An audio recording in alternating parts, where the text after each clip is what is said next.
Welcome to the next dimension in entertainment.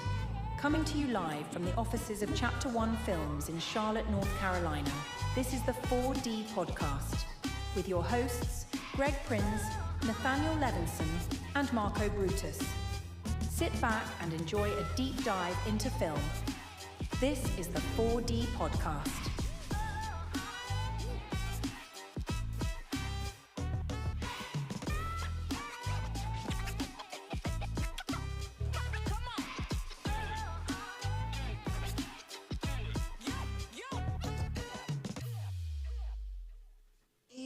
And right on time. We're back.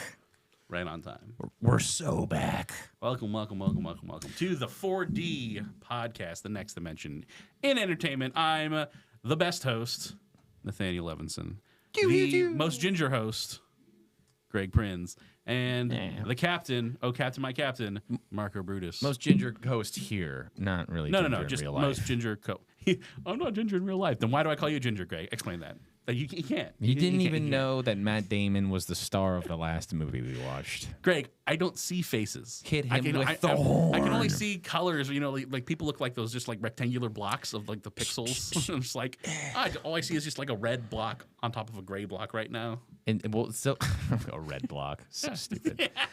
It is episode 46. 46 episodes. Yes, that's older than I am. 46. That's a lot. 4D, if you will.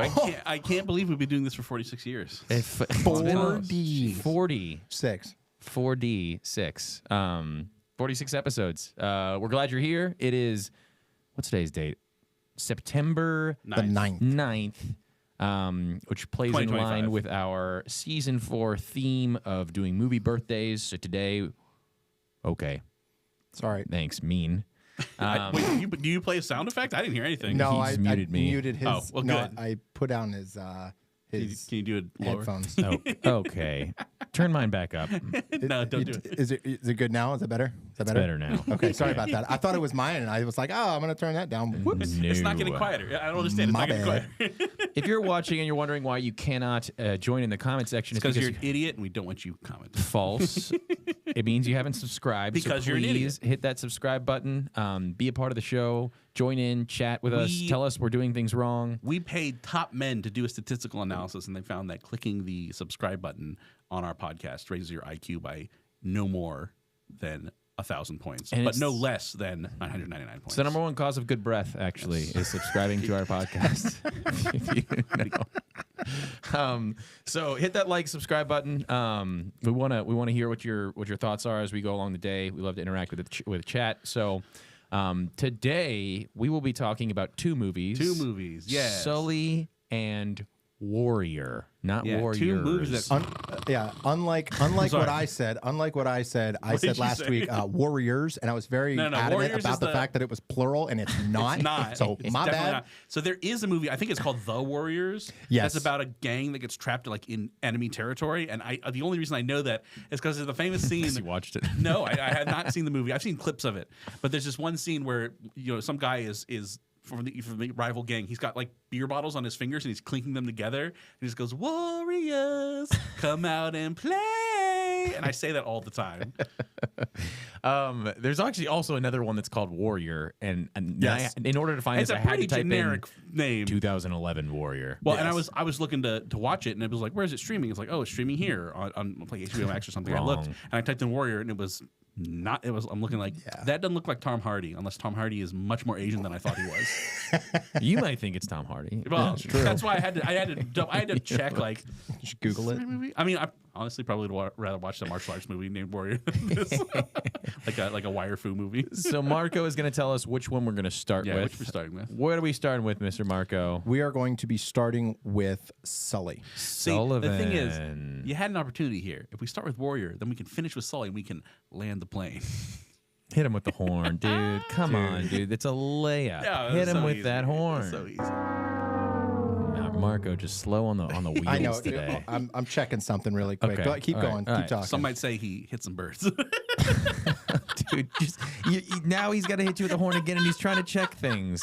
Listen, I'm sorry, Just guys. gotta I'm a little, overload him. I'm a Just gotta little overload disheveled here. My apologies. All right, so we're gonna give Sully. Marko a break here, and we'll give you the rundown. So today we're gonna talk about Sully and Warrior. We'll get into Sully first. The format of our shows typically we give a little brief summary. We'll get into a few different categories of the movie itself. And then we'll kind of wrap up with a guesstimation game on us figuring out what we think the ratings of this movie are on Rotten Tomatoes, followed by a rank these 5 from Mr. Marko. And we might actually get a letter from our producer today. Yes. I believe I did receive one in my emails. And Okay, he emailed you? yes, he sent me an email. We'll read it out. in the towards the middle of the Okay. podcast today, in between the two He movies. requires it. Yes, he Otherwise does. That Funding is part cut of off. So. Funding is cut off if we do not read the Yeah, letter from him. So it's in our legally binding contract Yes. that he Yeah. sends us a letter, and you know what? He hates us. He hates our guts, He- but he gives us a lot of leeway He as long as does. when he tells us, hey, you need to read this letter, we read it, and then he'll leave us alone. So it's actually it's, as much as he despises our absolute existence, it's still actually a pretty good And other system. than Nathanael running to him at Earth Fair occasionally. Yeah, which is I'm like, dude, aren't you supposed to be in international waters? But somehow he hasn't been arrested yet, so it's unclear. Kale the whole time. Yeah, and they keep trying to. I mean, is there the point where the Earth for employees are like, dude, you have to let other customers buy kale? and it's weird because that's the first time I defend him. I'm like, no. If he takes all the kale, it means no one else has to have kale. It's actually a good thing. it's not a bad thing. It's weird. It's He's just fallen on weird- that sword it's for just us all. It's just weird that I found myself defending Jacob of all people. Anyways, Anyways, All right. anyways. So who's giving this synopsis, Marko? So I would like for Nathanael to give Alrighty. this synopsis. And just so everybody is aware, prior to the show, we asked ChatGPT for a number between 10 and 60, 10 seconds and 60 seconds. And that number is going to be 22. I don't So even need- ultimately, I don't need 10 seconds. This one's a this quickie. one's an easy one, but ultimately the goal here is to give a general synopsis of the movie in 22 seconds or Yep. less. Yep. And are you I'm ready. Are you ready? Marko. Yes. Little Turn more. his headphones Just down. my Your- headphones. yours. Just my headphones up. There Hello. Hello. Turn his mic down as low as I can go. you go. You jerks. So Love you. 22 seconds on the clock. Are you ready to go? I'm ready. 3, 2, 1, start. Pilot has a plane. Both engines go out. He lands the plane in the Hudson River. He's a hero. The end. Man, you know. Now there's more to it. So there's could've got- way okay, more so to it. The other aspect of the movie is there's like an inquiry. So the movie revolves around the actual landing of the plane, the rescue of the people, not hostages, almost hostages, and then the inquiry into whether he did the right thing or not. There we go. That's better, and the that's actual still meat within of it. 22 seconds. So Well valid. done. Well done, Nathanael. Valid. Yes, but I always like Valid. the one sentence challenge. Like, can I summarize it in a single sentence? Yes, I can. Yes. Well, but the thing is, the movie really, that portion of it, be it the most interesting portion, isn't what the movie's about. The movie Yeah, is it's about, really about it the opens inquiry. after he's already landed. Yes. And so Yes. it kind of proceeds on, and it almost concludes with you looking back and realizing, oh, I did do everything right, kind of. Yeah. Yeah. Yeah. He did everything he could have. Yeah. So, open discussion, right? Yep. So the first portion of this is just going to be a generic open discussion about what we think about the movie in general, happy, go lucky, so on and so on. Yep. I'll start it out. In my opinion, it was actually a really good movie. I would put it higher up on the real life, based on a true story type of movie.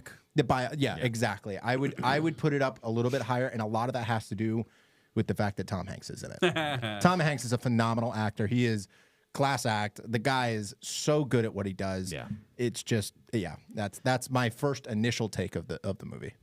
Yeah, similar. I'm not a big biopic guy, so but similar to you, I think as far as biopic picks go, it was an enjoyable watch. It was fine. And you are right. I would say that Tom Hanks' performance as Sully was about as spot on as you can get. Like, and you get to see him at the end.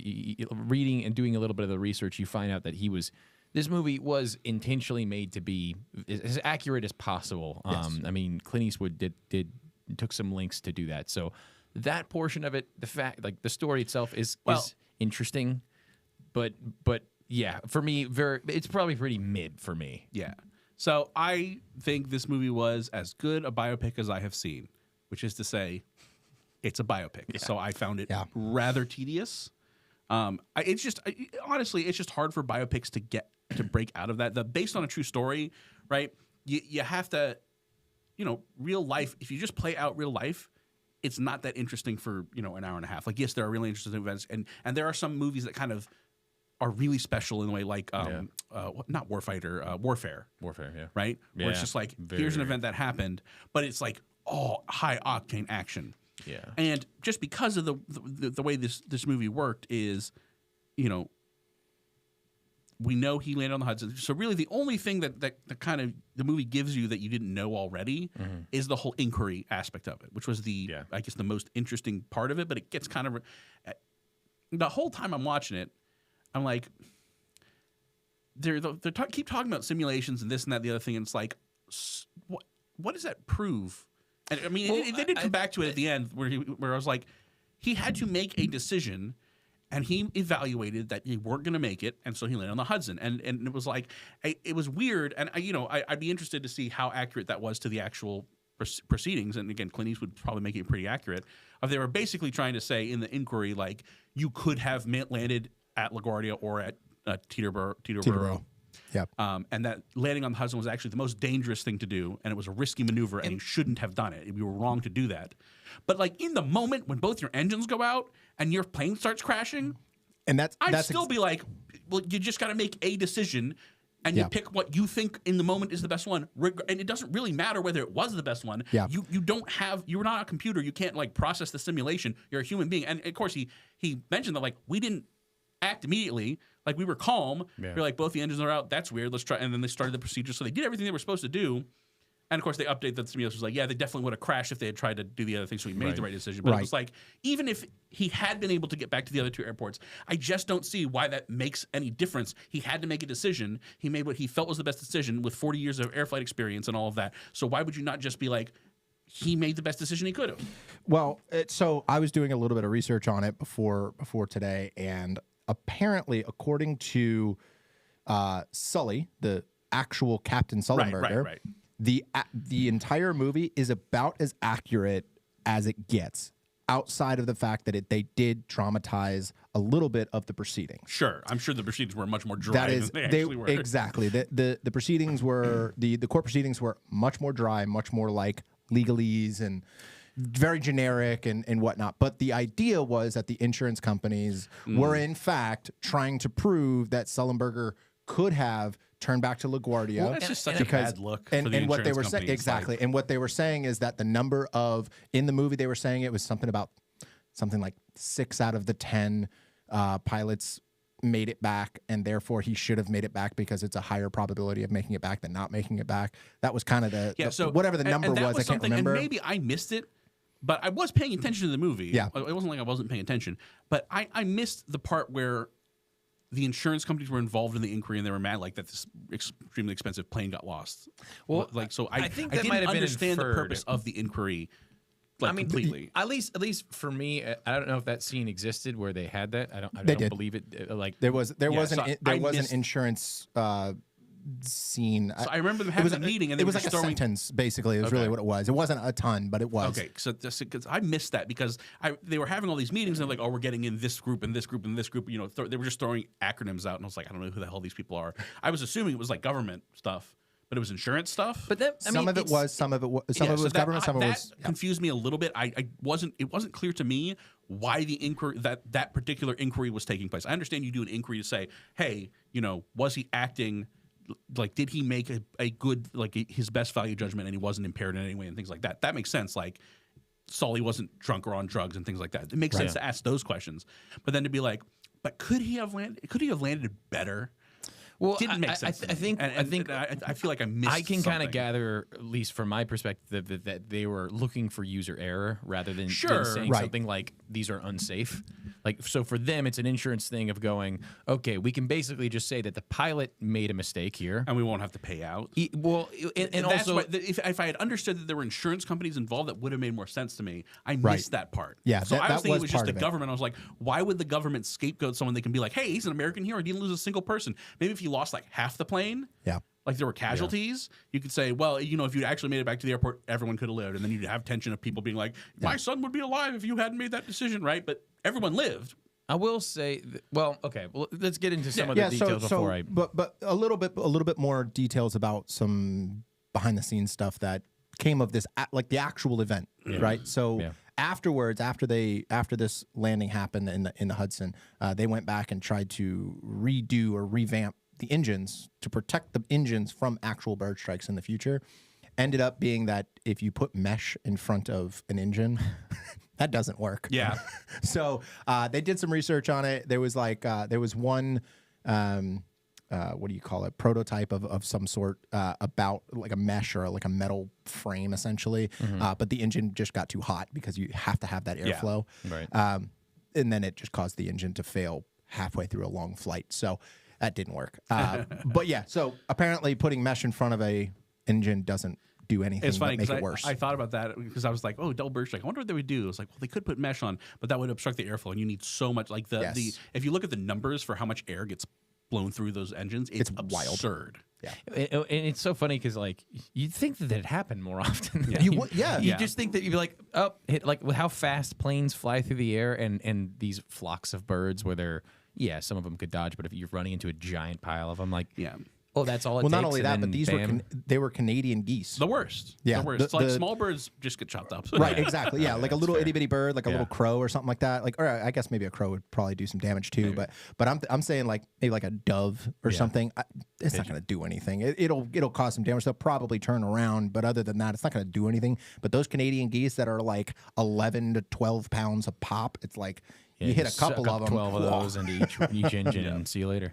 Well, and like I said, like the bird strikes weren't necessarily uncommon. What was uncommon was both engines going down from bird strikes. Yeah. Right. And the thing is, and this is the kind of the thing in a lot of space stuff where like, oh, it's an asteroid field. Oh no, we're getting dinged. Like there's a lot of empty space. Yeah.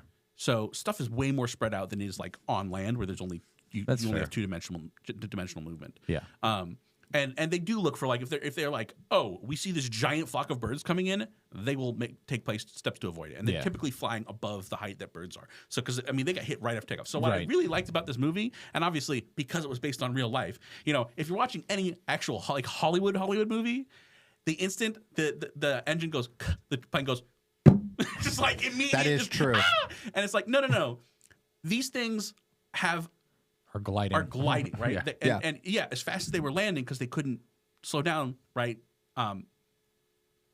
These things can glide for a long time, right? They were like, Teterboro's 7 miles away, and you can still make it with 0 engine power. Okay, you can glide a long way in these planes, Right. So I do appreciate that, like 200 kinda- and, what was it, 208 seconds in the air or something, something along those lines. So That's you don't just it's a good amount of plummet, time, right? especially when you you're glide going down. especially when you're going 300 plus miles an hour after takeoff. Like Right. you're it's going. wild. You know what I mean? So yeah, to your point. So moving on to the cinematics, right? So the actual footage and actual like how they filmed it, the movie. I'm sorry, the cinematography, and if you remember the score, which I don't even know if there was one. It was some like bombastic music, but I mean it was pretty laid back. Yeah. I thought the cinematography was pretty good. What I appreciated was, especially because like at the end of the movie they do what all biopics should by law have to do, which most of them do. show pictures Is they of show the everyone, pictures and the video from the actual events.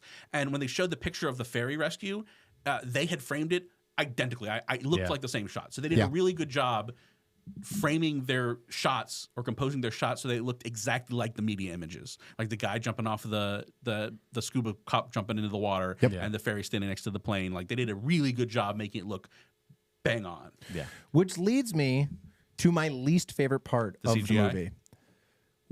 The CGI was news, a little the dodgy. news people. Oh, It pretty added, funny. I was like, oh my god, it was so bad. What is happening here? It was, and news. here we're gonna. If you see behind me, the plane is in the Hudson, and they only have moments They to have survive. literally Let's minutes see. to live. And Yeah, I'm they like, have who the hell literally is this minutes to guy? live. Back to you, Bob.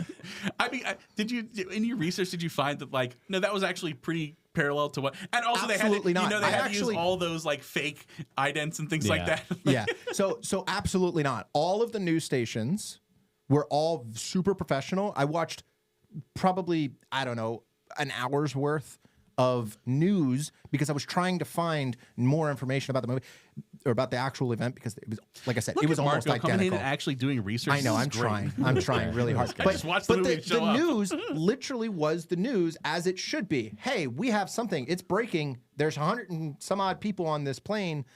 This is all we know. Yeah. Not they have moments to live. Back to you, Bob. And it's like, what are you? What are Yeah. you doing? Well, Clint Eastwood does have, as a director, I think he's had some hits and he's had some misses. Gran Torino and, was excellent. And I think that there are certain things that he does. Like, do you guys remember Shooter? Mark Wahlberg. No, sorry, not Shooter. American Sniper. Sorry. Also good. American Did I Sniper watch is the one that he one? directed. I know I've seen Shooter. I don't know if I've seen American Sniper. American Sniper is with what's his name?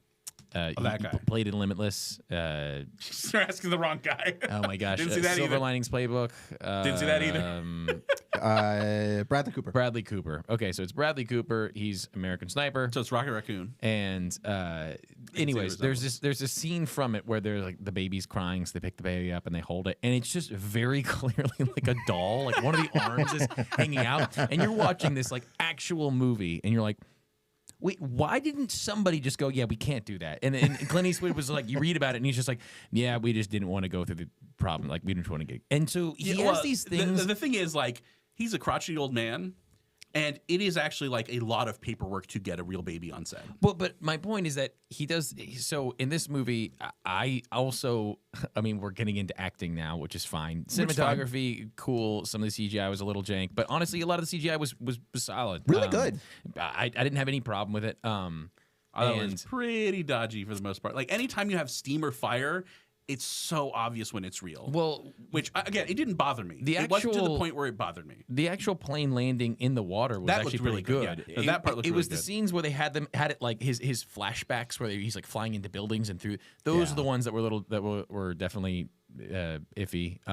But overall, I thought it was fine, especially for its time. I thought it was fine. Cinematography. It's not a very a little whiffy, but it didn't bother me in terms of the movie. Aside from like the part where they're actually jumping out of the plane into the Hudson, like there's not a whole. It's mainly just people walking around and talking.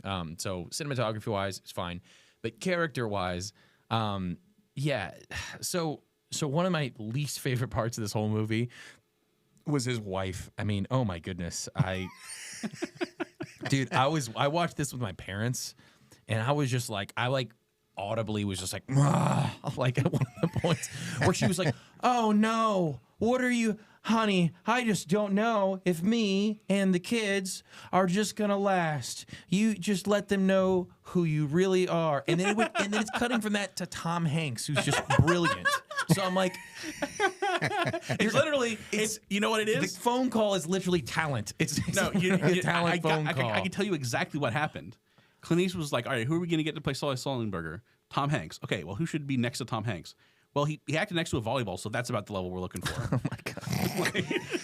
but that's the Clint Eastwood thing where I'm sure he was just like, well, this character doesn't really matter, so like we'll get Janet. I'm like, who the hell is Janet? I don't know. Clint She Eastwood, said she wanted to do it. Clint Eastwood has always been willing to put in actors who aren't very good and to give them a chance. Like if you watch Gran Torino, those kids which are is terrible. a great movie, the kids are terrible, and he's like, Terrible you know what? acting. It doesn't matter. I'm going to give them a chance. And is that good or is that bad? It's I bad. think. Well, see, the thing is, it's movies that he's making, right? So in that sense, it's like movies he's making that largely, like obviously this was a biopic one, but largely are not like sequels to franchises or touching any continuity or anything. So he's like, hey, I have the ability to let people act, and yeah, you're going to get some stinkers. But I mean, in Gran Torino, he's just such a good character; it doesn't matter. But that's the problem. Him in contrast to those kids is silly looking, and Tom Hanks and everyone else. What's his name? His co-pilot. His co-pilot was phenomenal actor. Phenomenal actor. Yeah, he did a really good job. That was the other thing. Side note: that mustache, he grew it specifically because the co-pilot had a mustache, and it was just as thick. Yeah, they both had solid mustaches. Solid stashes. Sorry, didn't mean to cut you off. But I did feel like other than the two of them, even the other people in the courtroom, I mean, I guess you can see the one most protagonist of the guys on the board of whatever. Like he was the one that got me fine. He was fine. He always looked so angry, and I was like, does this guy have like something up his ass or something? But it was the woman on the board who's like, I just want to say on a personal note. And I was like, what are we doing here, guys?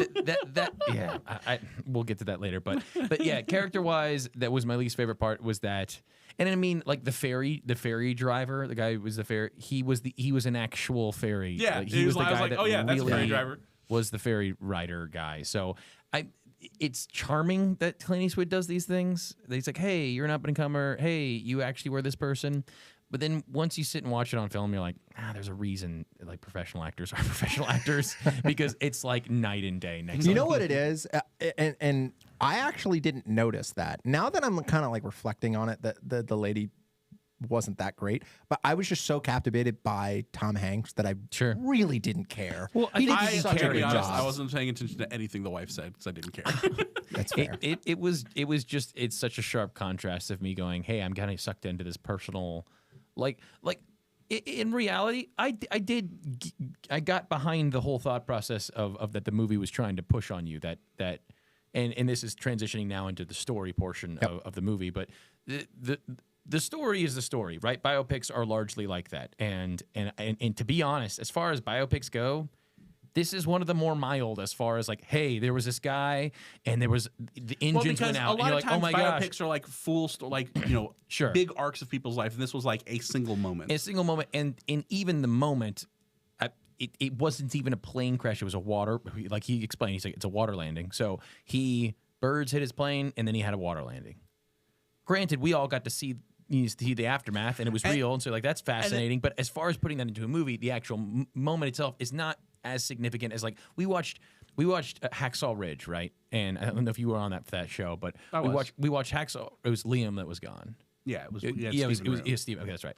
So we watched Hacksaw Ridge, and one of our comments was like, "This story is so extreme that they needed to do the opposite. They needed to take some of the miraculous out of it because they're like, this is going to be so unbelievable. Like people are just going to be laughing at us. Like the real guy was getting taken out on a stretcher, got sniped in the arm, fell off the stretcher." Told the people to give his stretcher to somebody else, and then he just crawled roughly like a half mile and then made it out on top of all the other things you see in the movie. And Mel Gibson, the director, was like, yeah, we can't do that. No one's going to believe that. Exactly. And that was the problem. And we talked about it on the show, and that actually became a problem in the movie. We're like, the actual story is far more fascinating. Although the movie was fine. The movie was great. The real story was actually even more interesting. Exactly. And it made the movie silly at times. And it took, we all kind of unanimously agreed that it was kind of and then as soon as you saw the end and how accurate everything was, the movie became infinitely better. And we were like, could you have started with that? Like, how could you do it? Because the movie kind of seems silly at times. Whereas this one is like, hey, that's a little, as far as movies are concerned, it's a fairly boring story. Like he goes up and then he lands. So what they had to do and they attempted to do was to say, okay, the big crux of this story is the whole world is calling him a hero, but is that the only thing that's actually making him a hero? If they all started calling him a villain, would make him a villain. So he's like, well, the truth is what actually matters. So and now he's kind of questioning himself. And I get that. Like I could imagine as a pilot, if you did something like that it was so spur of the moment that you landed, that if somebody came up and said, hey, are you sure that like you didn't follow all the procedures right? And you could have actually been putting them in jeopardy because nobody survives water landings.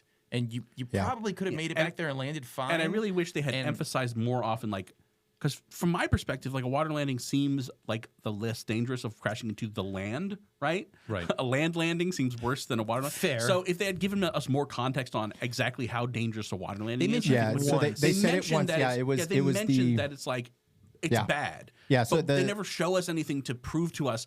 All we have is the people who are ostensibly the antagonists. I wouldn't say villains, but the antagonists of the story are telling us, well, water landings are dangerous, but we don't actually get anything to back it up. So we're saying like the only water landing we saw had a 100% success rate. Right, so and it was actually the air traffic controller guy. Yeah. He was the one that specifically said nobody survives a water landing, and that was it. That was the only context we got. Now, going back and researching again, because that's what I was doing. Right. That actually is fairly accurate. Right. And the guy actually did say that to his person. Like there's a recording of it, of him saying it to his superior who was basically watching over his shoulder, literally saying, nobody survives water landing after a few minutes of no contact. It was like not a few minutes, like a few seconds after no contact, after it became no longer on the radar, and they went silent, and then they realized they were in the Hudson. Like nobody survives. That's what he said to the guy. So, but I think your point is noted. Like it would have been emphasized a little bit more if the antagonists were sitting there, kind of pushing that fact of going, you jeopardized everybody because yes, we're grateful that you landed it, but you're the one that also put them in that state of jeopardy. Like yes, the birds took your engines out, but you had plenty of time to land it, and you chose to do the most risky thing ever and land it in the water. That probably would have been a better presentation. And that was what we were supposed to feel, which I don't think that. And this to me is why the movie's kind of just like mid boring, is because we're supposed to think like during this inquiry. It's supposed to make us question whether he made the right decision, but at no point in the movie was I ever like, yeah, maybe he shouldn't have landed in the Hudson. Yeah, that's true. And granted, we know the whole story. And we know that he's beloved. Right. So like, Sure, we know but that it even didn't come then, out if that he was they could have been like, actually, yes, we celebrate him as a hero, but actually, did you know he probably made the wrong decision here and That would he be got lucky, fascinating. right? Yeah. So that would have been an angle that you know, but then at the end being like, no, actually, he did make the right decision when they do the whole. You have to factor in the if you, even 30 seconds, which is not a lot of time, you don't make it. And I realized at just now that all the visions he has were him in his head playing what if I had tried to land at Teterboro at and ended up crashing. That's right.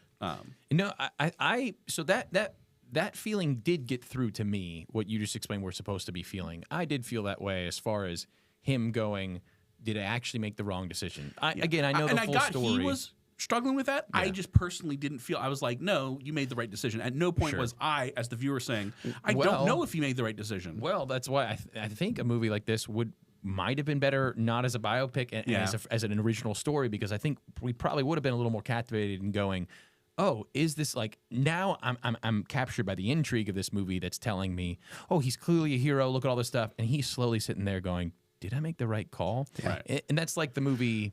It's a little more fantastic, but the movie Flight, which is Denzel Washington, similar situation. He's flying. There's a problem, and he has to invert the plane and fly it upside down to land it. It's very silly. And then if this plane goes over 55 miles an hour, it'll explode. And so Speed. and it turns out, he's an alcoholic, and he's constantly drinking while he's flying, and so it's all about the court proceedings of did he make the right decision, and was he impaired, and then that was a more fascinating movie to me, even though it's a little silly that it did turn the plane upside down and land it. But because I didn't really know where the story was going, I'm like, is he going to kind of push it on all their faces going, yeah, I was drunk, but also like I saved everybody. It was amazing. Or, and ultimately he like turns himself in and he says, yes, I have a problem. I need help. And it was a really cool movie. But that's also one of the Achilles heels of biopics, is that oftentimes people know the story. And that's where the what makes a good biopic or historical, like based on a true story, where it's actually based on a true story, not just like we heard a newsreel out of this one, someone that made some shit up like Slender Man or whatever, right? Or Blair Witch Project, like, oh, a kid got lost in the woods, he was eaten by a witch, it was based on a true story. Like, no, he literally walked back the next day. Anyways, where we know what happens. Right. I can go to the internet and look up what happens. But what the biopic shows you is the character drama that's going on. Like, what are the people thinking? What were their intentions? What were their motivations? And it enriches the story that you already know. And so I think Remember the Titans is a great example of this, where you can look up and say, wow, did you know that T.C. Williams High School had a perfect season the year they integrated? Yeah, that's really cool. But then you watch the movie and you're like, wow, look at all this stuff that was going on. Look at all the things that happened. And I think I'm trying to think of another biopic that kind of Oppenheimer, in a lot of ways, did that. Like, got you into the mind, tried to get you into the mind of Oppenheimer and how he was feeling about these things and what was going on. Because you know the story of what happened. Yeah.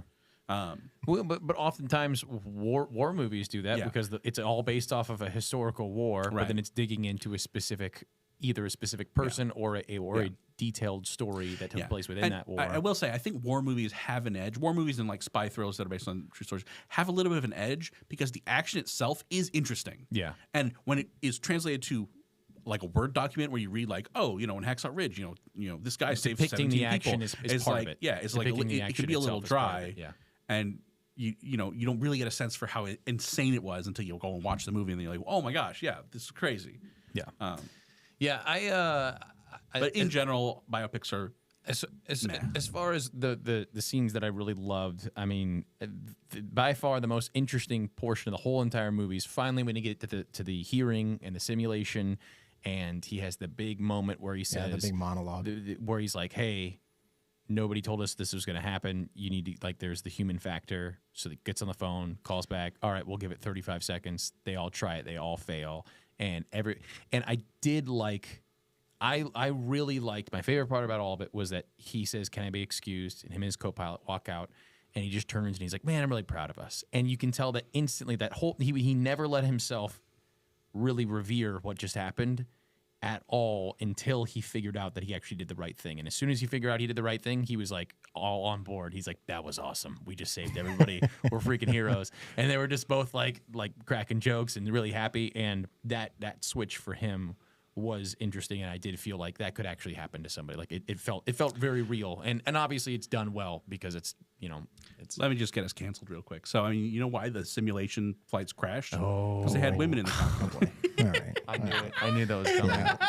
I'm joking. I kid. But can we talk about? So obviously based on a true story, but there was one thing that was so unrealistic, I almost turned the movie off. Bunch of people getting excited to go to this city called Charlotte. Like, what the hell? So I was like, bullshit. It was funny that he was flying to Charlotte. Yeah, I was just like, wait, what? Charlotte. Yeah. Why would you go there? Who would do such a thing? No, stay away. You will never find a more wretched hive of scum and villainy. Except All right. maybe Chicago or Let's New York or let's talk San Francisco. Rotten Tomatoes. All right. Wait. Real quick. Let me just explain Yep, the Rotten give the Tomatoes concept. Yeah. So what we're going to do is we're going to let you guys guess what the first the critics. We'll start with the critics. What you think that the critics gave it, and this is the percentage of That gave critics it that gave it a 50%. 50% or higher, a watchable, a decent movie. That is the cutoff there. So discuss. Come up with your numbers. Let me know, and I will see how I have a close number you in are. my head. My intimation is that it's going to be pretty high. This is critics, right? Yeah, Critics, yes. I imagine it's going to be pretty high because it's a biopic about an American hero. It's pretty safe. And the movie, way honestly. that they do the ratings, it has to be bad for it to go low. Like even if people are like, yeah, it's fine. Like I feel like it's going to be, It's the percentage of approved tomato critics who have given this movie a positive review. I've got my number. I do too. On your mark, both at the same time. On your mark, get set, go. 74. 75 and 84. 74. Backwards. 85. 74, 85. Well, I can tell you one of you got it right. Wow. Like dead on? Dead on. It's 85. Wow. Yeah. Wow. Just not a gracious winner. Over Yeah. there, No, folks. Just bad. Look at this. You're guy. telling me this? Look at this dude. Look at this dude. Look at this guy. Lucky. All right. Lucky. Let's just call me Tomatostradamus. On to the popcorn meter, which is the viewers. And this, if you want the definition, is the percentage of users who rated the movie a 3.5 or higher. So it's the percentage of users. I got it. 3.5 out of 5? 3.5 so more out than of 5. 50%. Okay? Yeah. I always find the audience is a little harder to pin down. The critics, it kind of shifts on the air, but the critics, you can kind of usually guess, how they're going to feel about a movie in general, and they usually tend to have the same opinions. Audience score is the one where it can be wild. Yeah. Where I was like, never this know. movie was trash, and they're like, it's a 90. I'm like, you should all stop watching Four movies forever. Brothers. Wasn't that like an Oh my 80 God. something? Yeah, it was way higher that. than it should have Wild. been. And I didn't even hate that movie, but it was way higher. It was not an 80. Anyways, All right, I got mine. yeah, Good? Yep. Let's, because I can't hear you at the same time. Nathaniel? I'm going to go with 85 again. Greg? 79. You guys are you're really close again, Nathaniel. 84. 84 So was it's 84 and 85. So really, really again, close. I just This like movie my- should not be rated that high. I agree with you, but again, the intimation is like biopics. Is it accurate? Is it telling a story that people people were happy about? It's a hero story. So to me, it makes sense that most people would say, yes, I like that. It's movie one of the versus most I hated that fine movie. movies ever. Yeah, exactly. And that's this It's one is of the problem. the movies of all time. And this is the problem with the audience score is that just means that 80% of people gave it a 7. Right. Which is still a little high for me, but a 7, not like 80% of people gave it a 10, 100% of people gave it a average 70, and it was rated 100. Yeah. Yeah, so exactly. So it's a little there's a little Riddle bit of me that. facetiousness built into the meter. Yeah. It's basically like 80% of people said had give it a thumbs up Yeah. and 20% give it a thumbs down. Sure. It's funny because I actually rated this I do my ratings before just so that I know what I would have written, what I would have done, and then after discussion I'm actually going to keep it the same, and I think mine is much higher than both of you guys. My own ranking is a 76. Okay. I think it's really I guess maybe what my thing was is that I was so enthralled by Tom Hanks. He was just so good. Yeah. It's a classic Tom Hanks movie where he just is the star of the show, and the co-pilot was He was really good, too. honestly just as good in my opinion. He was His mustache so was good. fantastic. I And his got it. Both of their mustache was mustaches were great. so. Top 5 mustaches. Yes. Oh yeah. So in my opinion, 76. I'm keeping at it. Nathaniel, what do you give it? You know what? I would give it a 70. It was a good movie. It was a well-told story. I don't like biopics. So it's really not for me. So I'll give it a 70. Not even 30 seconds ago, he's like, people gave it a 7, and I just disagree. I said that 70. might be too high, but now I'm thinking about it. So again, sometimes when I try to kind of I try to factor as little as possible, try to factor my own personal enjoyment of the movie in as little as possible. Everybody's So got like their own it scoring does metric. sway it. But when I try to think of like, was this a well-made movie that I just personally didn't enjoy? I'll score that higher than I would if I was just like factoring in just my enjoyment. Probably a 5.5 or a 6. Marco, do you have Because I my wouldn't other watch it ratings again. there? No. I can pull them up. Yeah, if you could pull them up. Yep. But yeah, I'll give it a 70. Maybe. Yeah, I'll give it again. It was a well-made movie. So you're It was a going good with 70? story. If you like biopics, you'll enjoy this. I would go 70. I wouldn't go higher than that. Marco's going to pull up my rankings. I could be What do you? convinced it was What a movie 60, do you want to know about? I didn't know if you just have a list of the yeah, different ones. yeah. I've got Four Brothers, Hell or High Water, Throw- Brothers Grimm. Tell me all of them. You have given 46, 85, 62, and 1. What was 62? 62 is Brothers Grimm. yeah. And 45? Four brothers. Four Brothers. What was one? I'm just kidding. Okay, so 60, won't speak of 61 it. is Brothers Grimm. That's solid because I was thinking about giving this like a 68. Interesting. Okay. 68. Yeah. So I guess after this discussion, I'm not as high as I thought I would be compared to you guys. That's fine. No, Which is fine. There was nothing Again, wrong. there's- with it. There's and like, that's why we other put it- than being a little boring early Yeah. on, it's fine. It suffers from not being a particularly exciting movie. Yeah. And that's about it. Yeah, if you want to watch down. Sit down. Look If you your want to nose watch down down at and people. sit a good movie, if you want to sit down and watch a movie that is a biopic, if you like biopics, you'll like this movie. That's pretty much all I got to say about it. Okay. And Tom Hanks does a great job acting. Other people notwithstanding. So All right, and Nathaniel. and it's only an hour and a half. That That's is- always bonus points. Oh, bonus points. Yes, I Yeah, agree. that's It actually didn't true. feel like it dragged on. There's so many movies out there that are in theory really good, but then you start looking at your watch every 30 seconds. You're like, how long is this movie? Yeah. This is not one of them. An hour and a half was about as perfect as Exactly you the get. right amount, the right well-paced length, movie. Yeah. Well-paced movie. Okay, Nathaniel. Yes. Sir. I want you to rank these 5 things without knowing what's coming next. Here me. we And here go. are the topics. Here is the topic, rather. Travel. Just traveling. Top 5 travels. Top Explain that. 5. It's top 5 travel. Gulliver's. Top 5 traveling. The concept is The traveling. category is traveling. the act of traveling. The act of traveling. There, 1 is great. Yep. 5 is terrible. Yep. Starting with number 1, going through security at an airport.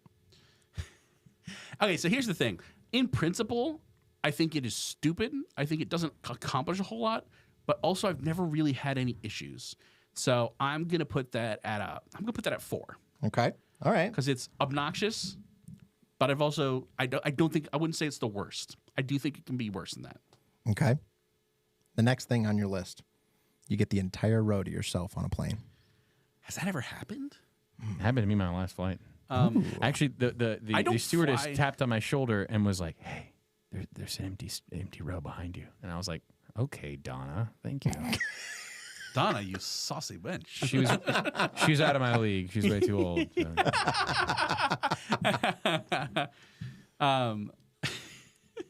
Sorry. Craig's distracted. I put True story. Thing is, I don't fly that often. But I would put middle seat is just the worst. But I would put that at a 2. 2? I'll put that at 2 Okay. because it is nice. All right. to be So able to spread 4 out. and 2 are taken. especially if it's a long 1, flight. 3, and 5. There Like, you go. 1, 3, and 5. Yeah. Your next item on the confident. list, your flight gets delayed. That's a 3. And it really depends on the amount of the delay. But I got smartphones and books and Nintendo Switches. So like, it is what it is. Fair. That's fair. wrong. Wrong. Again, I don't fly that often. Wrong. Yeah. No, I agree. 3 is And you say diabolical. traveling, and it's all been about airplanes. But It okay, has continue. been. I agree. Continue. I agree. It will be continuing with the next one, which is free in-flight snacks.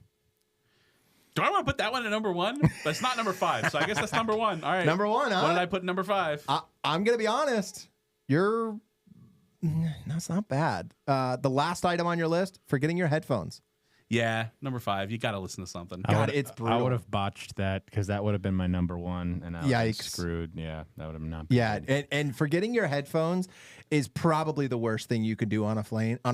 Yeah. Just raw dogging a plane is rough. Yeah, no, I Dude, would go yeah. to one of the stores at the airport and buy Yeah. headphones. That's actually not a 100%. bad- yeah, it's not a They bad- have the headphone vending machines. They do I have would- the vending I would machines for 'em. vending machine. You can pay myself twice some- as much as Oh, you would outside, but absolutely, still, you it's gotta so have 'em. worth it. You gotta have them. Yeah. All right, moving on. I keep lucking out with this. You know last, what? My last slot always works out. I think it's a really good time for Nathanael to read Jakob's boy. letter. All right. Yeah. Well, okay, so let me explain a little bit about this guy. So Jakob is our producer. He honestly hates this show, but we have a contract written with him. He funds everything, and in exchange, we have to read if he ever writes us letters. Occasionally, he'll send in like a voice message, which is really awkward. But other than that, we have to read these letters, and sometimes they're brutal. But Just be grateful he's never appeared on video. yeah, So before we get too much further, we do have a chat, and the chat is a good take, I will say. There are a few movies with Tom Hanks that are not really that good, but the man is a legend. Yeah, and you know what? The thing is, now my question is: Are those movies? Would you consider Tom Hanks to not have acted well that's a better in that question. movie? That's a better because question. That's a good and point. I'm not saying there wouldn't be moments where not like He's actors also have in movies like where a they're million movies. like so. people are like, oh, Denzel was the best part of Gladiator 2. I'm like, he didn't even act in that one. He was just He was just kinda Denzel. So even Really though didn't even I change would his agree accent. that he's the best part of that movie, Yeah. but I mean. Just because I love Denzel Washington, and the rest of the movie was trash. But there are a lot of really good actors in really bad. See Anthony Hopkins for that. He's in Rebel Moon. What is that movie that he's in? And I cannot remember the name of it. Tom It's Hanks? Tom Hanks. It's the one where he's stuck in an airport and he's like this Russian Lost in guy. Translation? It's Yeah, called he's like Terminal. the Russian guy. It's called Terminal. Yeah, not great, Bob. Phenomenal acting. I thought he did a really good job. He was really good. It was just not a really good movie. That's my opinion. So to answer your question, Greg, I think that the movie itself probably wasn't great. Tom Hanks is still I'm sure Very good he's actor. been subpar in Yeah. plenty of movies. When you're in as He's in a many million of movies them. as, Yeah. as he's been in, but yeah, he's great. in most of his And the thing movies. is, you can he's usually an excellent tell. actor. You can usually tell when the movie is because it's because the actor is clearly phoning in, Yeah. or it's because the script and the production are just so bad that they're trying their best, but it's just not getting there. And there are examples of both of those. All right. All right. So without much further ado, we have a letter from Jakob. Whammy. Turn it down. Turn it down for this. Yeah. Let's see. All right. Fade her in. All right, here we go. Dear Marko, Greg, and whatever the other one's name is, as you've chosen to spend yet another episode glorifying white male redemption arcs, Sully, really, a man who does his job and now he's a hero. Where's the accountability for the geese? Classic aviation privilege. And then Warrior, two emotionally stunted cage-fighting brothers. Wow, how innovative. Maybe next week you can review a film where men cry and punch each other again. The Academy has clearly never seen that before. Not a single mention of the systemic inequities in the MMA world. Not one word about gender representation. And don't even get me started on the lack of non-binary fighters. You're allergic to progress. I noticed neither film had a queer protagonist. Shameful. And yet, shockingly, you still managed to find moral lessons. You three are the Hobby Lobby of film criticism. Anyway, keep it up. The analytics are technically up, though that might just be bots from Belarus. Jakob, Wow. owner, visionary, reluctant producer. Dude, allergic to progress is diabolical. That is... Is being the Hobby Lobby of film criticism a bad thing? That's I what have he no, referred to I have himself no as? no, he called us the Hobby Lobby of film criticism, but I have no reference for whether Hobby Lobby is doing well or not. Did they file for Chapter 11? Can we No, get a read on actually, that? so is it weird that I know this? Hobby Lobby actually is owned by a guy who's a super duper Christian guy, and So he's saying his we're the thing- Christian- No, we're the he makes buku money off of Hobby Yeah. Lobby, and what he does with that money is buys religious artifacts from like all over the world and then donates them as a tax write-off to his museum. So he essentially owns the museum. Why do I know this? Don't ask. I saw a knew YouTube this video and went down a before rabbit this. hole. This is really weird. Yeah, he buys artifacts that are religious in nature. He buys them and then donates them to a museum. The museum he owns. So essentially, he's donating them to himself in order to get a tax write-off to buy. It's a big scam. Yeah. So yeah, buys millions of dollars worth of religious weird. artifacts. Jakob is the one who used the $1 million. Although we do have the bones of a saint in the studio. I can't Is that go any further Jakob? about that. Do we know if Jakob owns Hobby Lobby also, as well as I the said, show? we're the Hobby Lobby. Wow, Jakob. Way Wow. to go. So there's a fun fact. Okay, well, Look at that. yeah, I mean, they didn't even cast Sully as a queer black woman. Like, what are we doing here? Yeah, what are we doing here? I'm with Jakob on this one. Sylvester. Okay, can we go over the fact that this is the other thing that it's like I had to like rub my eyes and be like, was that Sully's first name is Chesley? Chesley? Chesley. I did not see- Chesley Sullenberger. Chesley Sullenberger. I did And not I see looked that. it up, and apparently it's just like an old British name that means like That's hilarious. Oh, like Chesley. it has something to do with like a field or the woods but yeah, it's like his name is. I'm reading the sign like, am I grading this? Am I just like dyslexifying this one sign? No, it says Chesley Sullenberger, That's hilarious. and that's why everyone calls him Sully because no one's calling him Chesley. That's so good. Call me Ches for short. What the hell are you talking about? All right, All right. Marco. What's my time? Let's do it. So, again, just as a quick recap, I asked ChatGPT a number between 10 and 60, and that number is going to be the number of seconds you get to give a synopsis of the movie Warrior. The number that you are going to be doing, It's gonna be high. 37. No, we're gonna be fine. You're going to be fine. fine. You're going to be fine. So let me get that going so you could start thinking about what you need. 37 seconds on the clock. Are you ready, sir? I'm ready. 3, 2, 1, start. Two brothers that have a broken relationship with their father find themselves in different situations of need. One has a wife and kids, and he's not making enough money. The other is kind of exiled from the military. He's left his platoon.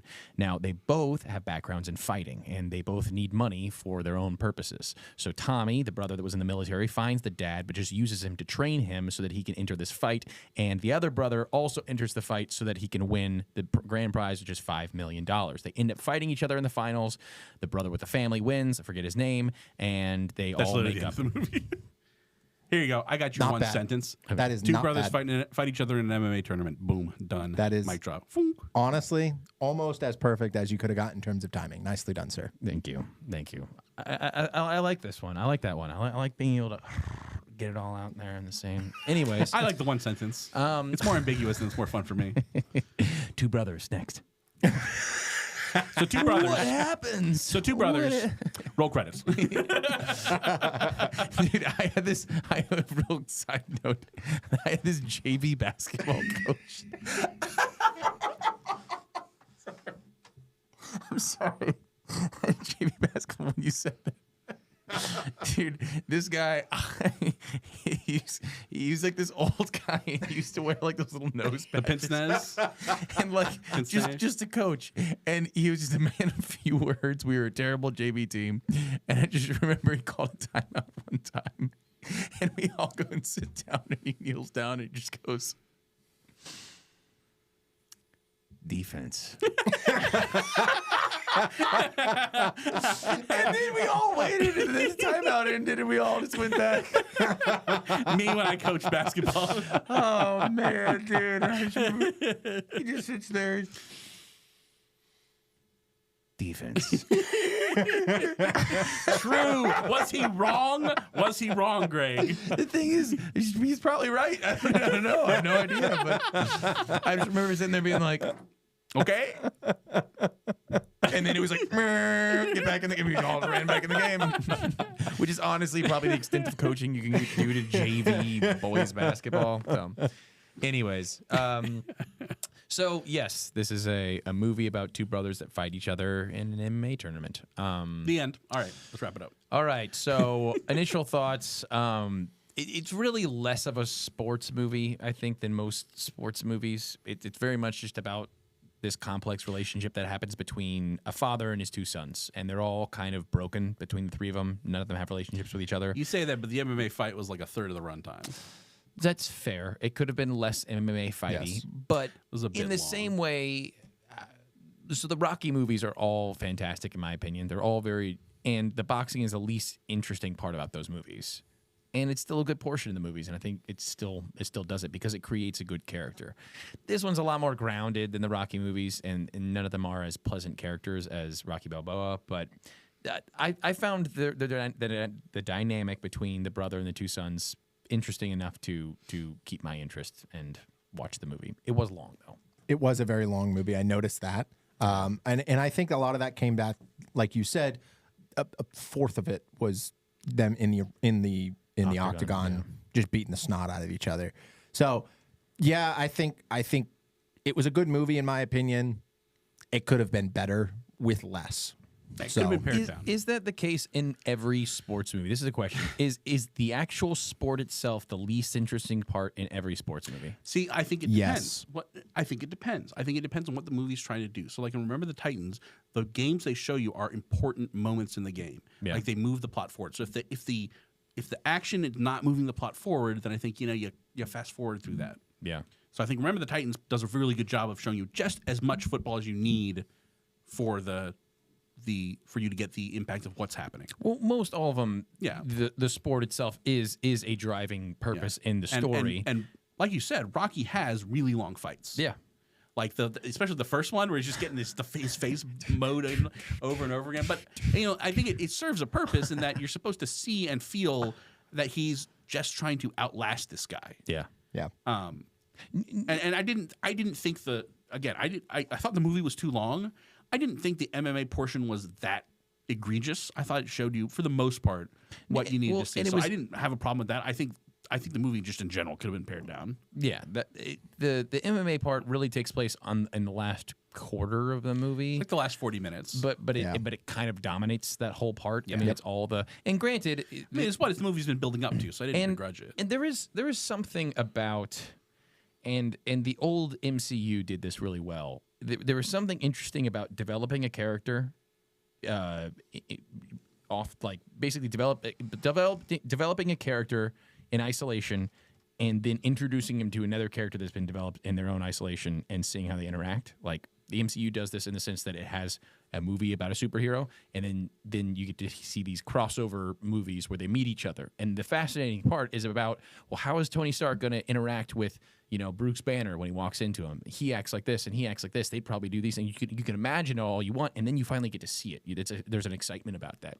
And this movie had a small element of that in that you get to see Tommy develop, and he's very rough and all these different things. And simultaneously, you're watching the development of, his name escapes me. Does anybody remember the name of the other brother? Mr. C. Mr. C. Yeah. Well, he's a teacher. I'll look up He's the a teacher, first so they name. call him Mr. C. His development is taking place simultaneously, but they're not even in the same state. Like they're off, or they are in the same state, but they don't, their paths don't cross at all until they get to whatever it is, Vegas, where they're having the fight, and then they meet each other and they talk. So there's an interesting part of, this movie has built up. I've watched each of them develop, and now they're going to cross paths. I wonder what it's going to look like. Brendan. And also from if you were interested at all in the action portion of the fighting, you were like, it's also developed their fighting styles to look very different. How is that going to interact? I mean, this is the interesting part about MMA, watching it in general, being a fan, is that it's mixed martial arts. So all these people are specializing in different areas of combat. And the interesting part comes from, I've seen this guy, they're very different. What is it going to look like when they fight each other? Like, how is that And it going to work? always looks like gay wrestling. Okay. Gay take. So yeah, so let me give you my 5 cents is I enjoyed this movie as much as I enjoy MMA fights, which is to say You love them. I sit down and watch them, and I just like I didn't get much out of it. Yeah. I found it similar to Sully, not for the same reasons, but similar to Sully. I found it kind of dull. Yeah. Kind of a boring movie for me. Part of it was I thought that everything that happened was very predictable, and it didn't really do much to put itself outside of the everything. I'll tell you what I really enjoyed. The parts that I was like, ooh, that was good. Yeah. So, and it took me a moment to realize this. So, he's doing like an underground fight. Brendan does an underground fight. He gets suspended from his school without pay for it, and his principal's like, "What are you doing, man?" He's like, "Look, like his principal clearly cares about him. He's like, you're a good teacher, but I have to suspend you. You need to figure out what you're doing. Like, you're not supposed to be doing any of this." And he's clearly a good teacher because the kids like him. Although I wish they would shown that side of it more. They do a little bit. And so the kids come to the principal and they're like, "Can we show his fight?" Because he's going to the big MMA tournament. They're like, "Can we show his fight in the auditorium?" And the principal's like, "No, we really can't do that because he's suspended for doing the fighting, and we don't want to encourage that." Like, but then you see later that he's at home watching him fight, which it took me a while. I was like, why does it keep cutting to this old guy? My brain just wasn't clicking. And then clicking, oh, that's the principal. Yeah. And then when he wins the first fight, the principal goes to his wife's like, yeah. And the wife's like, my wife had my reaction. I was like, that's good. And then they ended up for his last fight, they ended up like getting the whole school together and they had shirts and everything. So that side of it I thought was really cool. Yeah. The whole family dynamic, again, I get it, but it felt very played out. Yeah. I could not figure out. So I was telling Greg before the podcast started while you were out. So the dad, I couldn't figure out who it was. It's Nick Nolte, right? It's Nick Nolte. I didn't get there. I looked. It was like it looks like Ryan Reynolds wearing the Deadpool makeup. No. Oh, it's Gary Busey. So I thought it was Gary Busey the whole time. But apparently it's Nick Nolte. So yeah, I was wrong. And I will say of all three of the main characters, the dad was phenomenal. Yeah, he was the best actor, and he did such a good job of what's the word I'm looking remorseful. For? Yeah. He played a character that is very difficult to play because it is incredibly humbling. Yeah, not many people will take all of the fault of past actions. Yeah. As like and wear it as much as he did in that movie, and he did a really good job of truly understanding, which actually brings me to the main thing the main scene that I was like, oh, this scene is so good, and it was in the casino when Tommy and him have that conversation, and then Tommy's like, the only thing between my brother and I is the fact that we have no use for you, and the way that you could see his face just kind of like, it's my fault. Yeah. It's on me. And I'm trying so hard, but it's just on me. And that scene is so good. And then he goes home and he drinks himself to oblivion. And then you could tell that Tommy's all upset because he actually said that. And then he goes back to the room and he takes care of him just like old times. And it's just he's like remorseful. He's holding him and he's like, you could tell that he's sorry for what he said without him saying a damn word. And that scene, that combination of the casino and the hotel later that night, those two put together were two of the best scenes in the entire movie, and it's good stuff. Yeah. It's good stuff. Yeah, and I thought I did think that for the most part, they did really well, but it felt very rote to me. It was too long. It just didn't really grab me. Well, I thought an interesting element of, but I did like those scenes. I don't want to say like I didn't feel. He just doesn't have a heart. I'm sitting here. I'm like, nah, got nothing. And does it shock anyone that my favorite scene was in a casino? Ding, ding, ding, ding, ding. Get it twisted. No, I thought one of the cool elements of that specific dynamic is that they never actually talk about what it was that happened. Yeah, which I thought was a really, really cool way to do it. And I think it allows the audience to be where the dad wants it to be, where he's like, I understand that this thing was wrong. I'm not sure. Like, again, we don't know what it is. He's like, but I want to live now, and I want to show you who I am now. I'm 1,000 days sober, and man, the scene where he sees he's like, I've got a wife and kids in there. He's like, well, I have nieces. I've got grandkids in there that I haven't even seen, and you can tell he's trying. He realizes that he is screwed up, but he's also fighting that urge to just yell at him and be like, come on, dude, like just let me back into this. Like, all I want to do is be a part of your life. Like, all I want to do is be there. Yeah. And he's like, I don't know if you caught it, but like the really the heartbreaking part about that scene is he goes back into the house and the girls are like, Daddy, who was that? Who was that? And just some nice old man. Yeah. Just some lost old man. And so yeah, his story is, and I think if we're getting, and I don't want to get ahead of ourselves because I know we're kind of bouncing around the different. Yeah, well, that's different fine. patterns of the I'll movie. get us back on track here in a minute. Go ahead.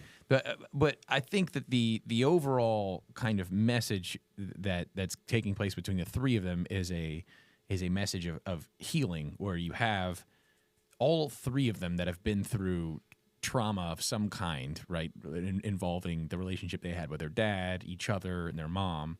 And you have the dad who has healed from this, and he's gone through all these steps. He's a believer now.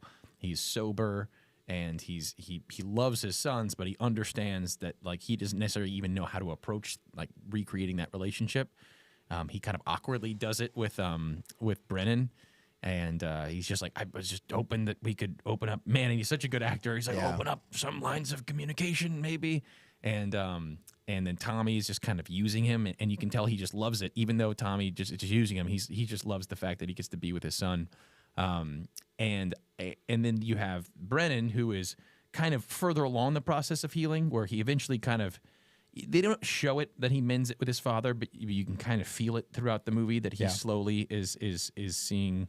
Like, and he has a different dynamic with his dad, where he also has some resentment of Tommy, that he spent more time with Tommy, and you find out from Tommy and Brennan that they split up for different reasons. Where Brennan stayed because he was in love, and Tommy left because that was the right thing to do to take care of mom, and then you have Tommy, who is in the infancy of healing to the point of there is no healing that's taken place, and everything he is doing is kind of pent up out of rage. The only thing I wish.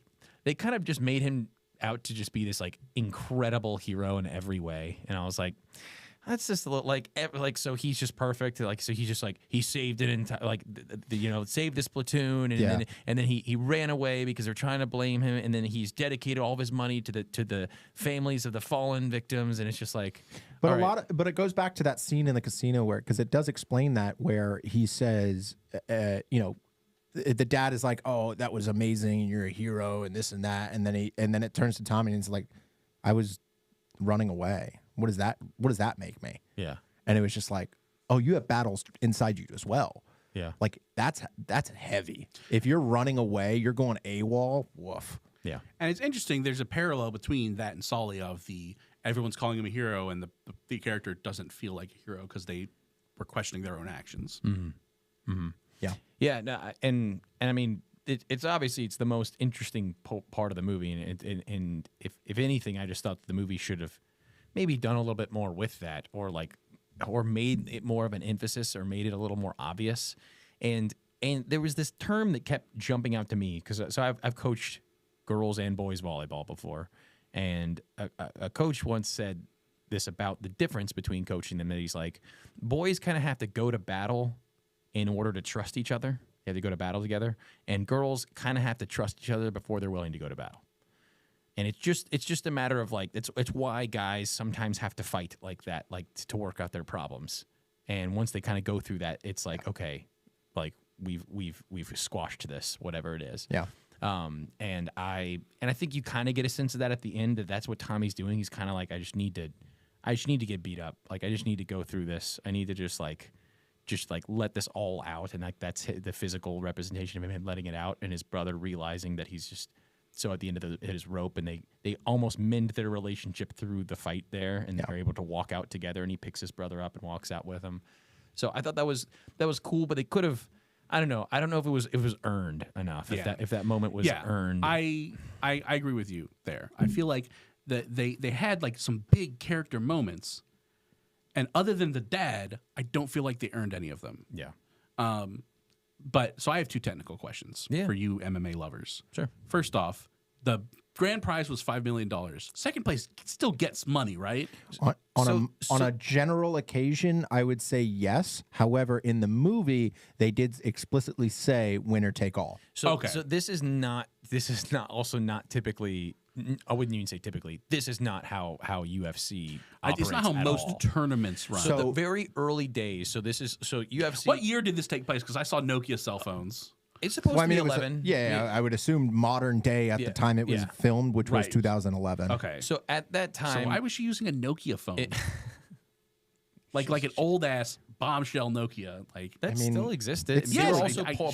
sure, They were a poor family. They were getting Yeah. foreclosed on. But so UFC is everything's numbered. Anytime there's a new event, it's just numbered the next Yeah, yeah. event. So we're into like UFC 300 and something. Yeah. UFC 1, 2, 3, and I think maybe up to 5 was done like what you saw. It was just like, we want to have a tournament. Anybody's able to come, and it was like a sumo wrestler versus a kickboxer versus a regular boxer. They're like, and a maybe we need jiu-jitsu some guy. rules. Yes, and they slowly were like, we can't do this. There's teeth flying into the crowd, and so they slowly made rules to where now it's like fighters will fight like 2 to 3 times a year, maybe. Like some of them less, some of them more, but it's like. Yeah, you'll get on an event and then it's like, okay, that's your one fight, and then it's like, hey, you might get booked in several months. So the idea of like fighting multiple times is just a little wild. Although in those early phases when they had no idea what they're doing, that's kind of what it looked like. So There is a slight exception to that with the PFL. PFL is actually a tournament style MMA, and it is a $1 million payout. While mind you, the other people get paid as you go, to answer your question. But Yeah. the PFL is a tournament, mind you, and it lasts for like a whole year. Like Yeah. you have multiple Yeah. fights in the year. That was the other thing is but- I got no sense of the timing for these different fights. Because So they clearly didn't take all place on the same day, but I had no idea like what was the time they frame. said 2 days. yeah, it was That's like a two. that's It was like crazy. essentially a 2 weekend. days. Yeah, It was like 5 fights. You But again, get them to happen. my main question was like the prize money. So it's like the older brother gets the $5 million. Usually I'm just thinking about tournaments in general. Like generally have prize splits. Like second place still gets money. Yeah, 100%. so there are some kickboxing tournaments that are multi-fight per day tournaments, but those are very rare and typically much lower end. They're not the high-end pro kickboxing promotions like One and all that. Like it's not very typical. It's typically like your B and C level leagues that are out there. Yeah. Then my other question was, how did Brendan beat the Russian? I was very confused in the Russian guy fight because he was in front of the Russian guy. Like, what was? I don't know why the Russian guy He had tapped him out in there. an arm bar, right? That's Yes. right. So an Yeah. arm bar would be like It was a if my Kimura. Oh, it was a Kimura. I believe it. Yeah. No. Yes, it was. Yeah, because he dislocated his brothers with an omoplata. Okay. So all these. I also speak words. All these terms are just different ways to like, and they're all specific. So to twist the arm. When I was looking at it, I had no idea what like it looked like from what I could see. And maybe I was just looking at it wrong. It looked like the Russian guy was holding, and maybe I just couldn't figure out whose arm was who. It looked like the Russian guy was like hugging, like bear hugging the brother, and the brother's like straining, and then the Russian guy tapped out, and I was like, I have no idea what just happened. So put your arm exactly how you just had it with where out in front of you like that, both of them, right? Now take one of those arms and put it behind your back in that same location, and now try and lift it your up. fist back to your head. Yeah. I can't do that anyway. Exactly. So That's what like- he was forcing He was him to basically do. grabbing his arm and lifting it up, like breaking, like holding it like this, and like breaking his shoulder. Okay, like, popping I it just out. like locationally again. It looked like the Russian guy was here and he's doing like, and I was like, I can't even tell what's happening. Yeah. But that would have just been a me issue. That's fair though. That's fair. Yeah, That's- for a non-MMA guy, that I'm checks looking and out. I'm like, oh, he's gonna lose this fight, and then the Russian, and I see the tap, and then he's like, yeah, I won. I'm like, wait, we did? we got So him. that fight confused me. The other ones I could see like the arm hold and things like that. Those other ones made sense to me. That one I was just like, wait, he won.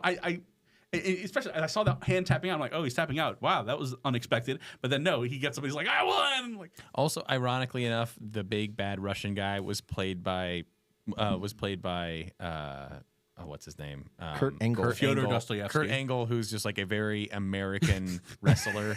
He literally wears an American flag and he walks into the USA song. Yeah. He actually won a gold medal for the USA in wrestling. Yeah. Before he became a professional wrestler. And then he were like, "Oh, look at this big bad Russian," and I'm like, "That's Kurt Angle." Literally super ask him American. to say anything, and he'd be like, "Hey, what's up, guys? yeah, I'm from Russia. What are you gonna do about it, huh? I'm Russian to the bone." I love me some borscht. So let's get a little bit. I know we've been bouncing around a lot, so let's get a little bit more on the cinematography of it. Outside of the fighting side, because the fighting, in my opinion, was Oh, it's fine. typical, It's whatever. typical sports movie where they have to dramatize it Dramatize. with The sound effects that were ass. Yeah, it was bad. But I want to focus more on the stuff that wasn't fighting. Sure. And I thought that the grittiness was actually really, really good. Most of the scenes were done at night, which I liked. ISOs cranked up, Like wild, and super grainy. Yeah. And so I was going to say, it was really good. What I appreciated was there were a lot of night shots, Yeah. and I could still see what was happening. Yes. Yep. So I always appreciate that because so many times I'm watching a movie, I'm like, you artificially darkened this, and I can't tell what the hell's going on. Yeah. It was definitely like it blended in well. I would say like the scenery. So this is supposed to be where do they all live? Was it Pittsburgh? I don't know why it said Pittsburgh. I doubt don't it was know, to be Pittsburgh. honest. Pittsburgh is actually I'd like say a very forested Pittsburgh is city. where it was filmed. So I don't know if that's why my brain is making that connection, but. Whether it was the diner or early in the morning at the guy's, the dad's house or, at the guy's where the guy was teaching, it did feel very authentic. And I think it was definitely aided by all of the performances of the three main characters because they were just, the scene with Tommy sits down across from his dad at the diner and he's still being a little prick. Tommy's just like being super mean to his dad and his dad's trying to make amends. And you are correct. It was Pittsburgh. Okay. And I really love that scene a lot. And we're going right back to story and less about cinematography. But I do love the cinematography of the diner scene. But the actual scene itself was great because Tommy walks in and he's like, all right, you got to train me now. And he's kind of being snarky about it. And as soon as the dad says, okay, I agree to do it, he just takes a switch and he's like, but don't go running out on me when it gets hard on day 3 or whatever. And then he's like, give me those pills. You came in sounding like a damn Morocco. Yeah, he's kind of looks up at him and he's like, you sounded like a damn Morocco when you walked in. You better give me those pills. And so he has to give him these pills. And he's like, it was funny. I heard, chick, chick, chick. He's like, there's another one, and he just pulls out another 3 pills. It was so like because the interesting element is that he has been a character that has had no confidence and no agency for himself whatsoever. It's just been very much like a tail between the legs, and maybe appropriately so to an extent of saying, hey, I'm just happy you're here. I'm really sorry. I'm a changed man. I've gone through these steps. To being like, okay, well, if it's what you want for me to be a hard ass and to be your coach, that's what you're going to get. And he instantly was like, you're not eating this stuff. He's like, you're giving me your pills and you're not going to cry to me on day 3 if you want me to be your trainer. And it was just like, oh, see, like it was just kind of cool to see that element. It was funny. I didn't. And then to follow up on that, he wakes him up like super early in the morning. Like this obnoxious singing, which is such a dad thing. I don't know. Oh, it's so good. Ever been about your dad being obnoxious, like opening the door and just singing or whatever? Your dad just being okay with being awake at 5, and you're like, "What are you doing?" I want. Is it just every generation gets worse and worse at waking up? Because it's like my dad. Just his entire life woke up at like 5:30. It was just his thing. And he just like, yeah, it's like whatever. Going to get up and for me, I'm like, well, no, I don't. And then I feel like the next generation is even worse. They're like waking up at 11. And so my like, dad still gets up at 5:30, but my mom does not. Well, but it's a thing about dads where it's like when you see that scene, I'm like, yes, exactly. I picture my dad waking me up when I was a kid going, what are you guys still doing awake? And me being like, it's the weekend. Why do you care that I'm in bed at 12? Like, stop. And like him just. No, but specifically that like loud, obnoxious chanting or singing, that's something that my dad would do when we'd have to get up. Usually for church, he just open the door and start singing. We'd be like, oh my gosh, please stop. It is a very, it felt like a very authentic dad. And then moment. he's like, I can get myself up and I can pour myself my own coffee. And he's like, okay, coffee's in the pot until 5 a.m., then it's going down the drain. Yeah. He's like, he respected his boundaries, but he's also back. like, I'm still going to be a hard ass. Yeah. Like, this is what you asked for. I liked those scenes, and if anything, I wish there were a little bit more of them. I wish they had more of that. You got the dad like was great. 2 montages of him jogging at night with the dad following him in the car, and that was virtually it as far as training. Yeah, which was I was a like, little weak in my opinion. They show the other guy doing some training and like explain that he's a really good trainer in the Beethoven and things like that. But then I was like, yeah, he said, "Oh, I'm going to be hard as a trainer," and then he didn't show us any. Yeah, I didn't like that it didn't show. I feel like they could have taken away the actual fighting scenes more, like maybe 15, 20 minutes of it, and just added in more of the training to build up to that final ending fighting sequence. Sure, and you could have had a lot of good character development take place between him and Tommy, although that didn't feel like it was lacking. It felt like there was plenty between him and Tommy, but you could have had more. That would have been fine. And yes, for the purposes of seeing some of the training would have been really interesting. So I think that that's an opportunity missed. And maybe that was just a problem of juggling the two brothers, and the other one didn't have as much of an interesting dynamic going. Like he had a little bit of, hey, his wife was mad at him for lying, but then was like, okay, fine, do what you got to do. And then other than that, he just didn't have much going on. So they just had to show him training, like with his trainer and figuring that stuff out. Maybe that's why. But yeah, I felt like that was a little bit of a missed opportunity. But there was the bones of good relationships happening there. Yeah. The thing is, like, I really wish they had pared it down and shown us more of the actual family stuff. Yeah. But it was, I'm like, what would they cut out other than the MMA fights? Which, yeah, they could probably cut that in half. You need, They it still could have gotta been an have some of 8-person that. tournament or something. I'm just trying to think of like Yeah. what else would they have cut out. I'm trying to think. Like, it was a long movie. It really And was. I definitely felt like they could have cut some stuff out, and I'm yet telling it you- still felt like it was missing stuff. And that's to me why I'm like, it was, to me, it was The like military kinda very stuff mid. to me was the Yeah. least interesting part, where Yeah. I was like, and granted, yes, it created a dynamic for Tommy to be like, for it to have his own internal struggles that he was was leaving and then happened to save people when he was leaving. Another technical question: what the hell is with the goldfish? Dude just like whips out a goldfish. Goldfish has a short memory. Was that why he had it? No, that's not I why have he no had idea. it. He literally one of the announcers Was literally like just the- pulls out a goldfish in a bag and is talking about him. Like, why did you buy a goldfish Yeah, for this event? I think It I was weird. confused too. He was trying to say that this is what the teacher guy was, that he's just gonna like lose instantly, like a goldfish. Yeah, and then for some reason he had a goldfish. It was very weird, I don't know. I don't know. I don't know. Other than goldfishes having the shortest memory, which is actually not true. is Not that even really true. not true? It's actually not true. Okay, well that's what they're represented as. Other than that, I don't know what the significance of the goldfish was. Any other specifics of this movie? Yeah, we haven't so gotten one of my into? least favorite parts of the movie Okay. was and as an MMA guy, I really did not like the fact that he had to get his shoulder dislocated. Because in no fight ever would a ref allow a fighter to continue without being able to defend himself.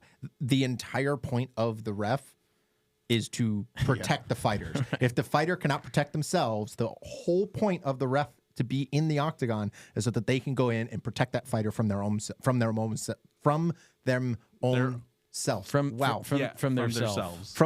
There you go. That's the word. I was looking themselves. for. So having a one-armed fighter with this one dangling about as if it were a fish out of water does absolutely nothing. And it's just, as an MMA guy, as an MMA fan as I am, that's just bad. It just, The what- reffing was definitely kind of silly. Yeah. in a lot So of ways. again, technical question because I'm not an MMA guy. When he takes that cheap shot in the first round, what's the penalty for that? So there's a slight gray area. Not that that's illegal. It is 100% illegal. It's Right. just as far as what to do is kind of Right. a gray area. So I was and it's unclear. all a judgment call. Yeah. Which is again, there's all different kinds of opinions because there are several illegal things you can do in the UFC. Like for instance, Knife. an eye poke. A knife would be illegal. Silicone, that's straight up. Brass knuckles. Rubber. But like an eye poke, you're not allowed to eye poke. Right. So if they see an eye poke happen, they'll say, "Hey, time," and they'll let the person kind of tend to their eye, and then the ref determines, "Hey, was that like intentional enough, or have you done it enough times in this fight for me to actually deduct a point?" But the thing is, deducting a point is like huge. If you get a point deducted, you're most likely not winning the whole fight. Like, Right. There's very little you can do to actually win the fight. So we were watching a fight where. You're not allowed to throw kicks or knees to the head if the person is technically on the ground. They're Okay. considered to be on the ground if they have a knee on the ground. So this guy's on the ground, hands and knees. They're kind of wrestling, and the other guy stands up and knees him in the head. Well, the guy's clearly on the ground. So the ref stops it. Oh, helps the guy up. The doctor comes and looks at him, and the ref's looking around. He's talking to a few people, and he just goes, "We're going to deduct a point. That was egregious. That was bad. I don't care if you accidentally did it, but like, you looked at the film, and he clearly just had a mental slip and just kneed him." So the fight started again, and that guy ended up winning the fight by knocking the other guy out. But like there are things like that. So if he saw the late hit, like if the buzzer ticked and then he just threw and very clearly just got an advantage, a lot of refs would have given him an extra point. If it's like it buzzes and then he hits, that happens kind of all the time. And sometimes guys will get pissed. Hey, what the heck was that? And they're like, that was incidental. It was bang bang. And so from that point in the movie, it honestly was pretty quick. Like the buzzer banged and then he hit him. So I don't think a ref would have. And also the guy seemed fine. He was getting up and yelling. So that would have been my take, is that the ref wouldn't have done anything. Yeah. He would have told him to watch it. Did you like how how Brendan kept getting very symmetrical wounds. They were like, I will say that also from watching UFC fights, the damage on the face was not. There you go. Oh. Was not. I can see the camera switching, and I've just been left on Nathaniel for several different conversations. Just and leave finally, Greg out and just show us being like. I was just like, all right, you make a switch, My Marko. bad. I got so distracted by the UFC talk. I'm so excited about UFC. I'm like, it's like he's zoned in. Just keep camera on me, Marko. I did think that some of the whatever the wounds didn't look particularly legit. But honestly, they also like it looked like the Inigo Montoya, like it's like also it was very kind of just like basic, like he knew jiu-jitsu and clearly nobody else in the whole fight did. right. So it was like, and in 2011, that just isn't a thing. At that point, the MMA jiu-jitsu community, everybody knows jiu-jitsu. In fact, 99.99% of all the fighters in anything UFC or MMA in general know jiu-jitsu. yeah. except that one guy who doesn't have a ground game. Oh yeah, he watched MVP. Michael yeah, Venom no, Page. that's Michael fair. Venom Page probably has no jiu-jitsu. Yeah, that's fair true. to say. But yeah, I thought that the things that I didn't like, I would agree with you. I would say that the UFC fighting was, I mean, you're going to get that in most movies. I think the actual fighting itself or the actual action itself is going to be the silliest part. I think that that's honestly, as a kind of a sports buff in terms of the, I played basically everything growing up. Baseball, basketball, football, tennis. Cricket, Not rugby. cricket. I did play a little bit of rugby. But like polo. the sports side of most sports movie is so bad. Yeah. Yeah. I don't know the name of the show. It's some old Friday Night Lights. possibly. Blue Mountain State. I don't know what. No, it's a really old football like show thing. And one of the scenes is the guy and he's the quarterback and he goes back and he's. It's the most egregious the throw of a football I've ever seen, and he's supposed to be like the star quarterback, and you just look at it, you're like, oh God. So I would have to say that probably the two most accurate, like this is how sports actually works, and they're both basketball, is High School Musical and Air Bud.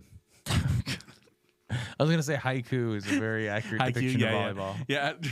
Except for things when don't you throw it up, it does midair. freeze in midair. Yeah. Oh man. And the hair is all like that too. Obviously. Everybody has that hair in volleyball. All right. So what are your kind of concluding thoughts on I think Warrior? it's definitely more for you guys who like MMA than for me. I mean, again, there was the family element, but they really just didn't. Again, the movie was really long and didn't have enough of that. Again, I thought the dad was great, but the two brothers, I really feel like they just should have been fleshed out a little more, especially when it's such this big climactic moment of like, I love you, Tommy. Yeah. And it's this big moment, and then that's literally the end of the movie. Right. And I'm like, okay. Yeah. It didn't really resonate with me, and which is a bummer because I was like, there's good things here. Yes, there are They good just elements. need to do a little bit more with that. Yeah, it felt like an incomplete movie, almost like somebody had a really cool idea and they had scenes in their head envisioned of like, hey, we're gonna have this scene that's really dramatic where there's like this confrontation and then he helps his father, and they put those into this and figured they could just connect all the dots, and they just kind of like were left. I was like, did I miss a scene? It kept feeling like you missed something. Is there more to this dynamic? The movie was like 2 hours and 2.5 hours long. Yeah. Okay, so I found the one that I'm talking about. So I'll show you guys. This is the scene where the quarterback, mind you, this is supposed to more. be.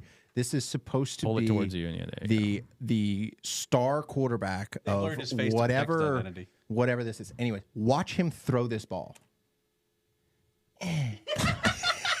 Okay, I can throw a football better than that, and I suck at throwing footballs. Oh my god! It's like He's literally like, ew, a football, gross. Yay. oh my god! Oh, that's funny. Anyways, so I never handled. I balls in his life. had to share that one because of just how bad it really was. Man needs to learn how to So handle good. balls. Am I right?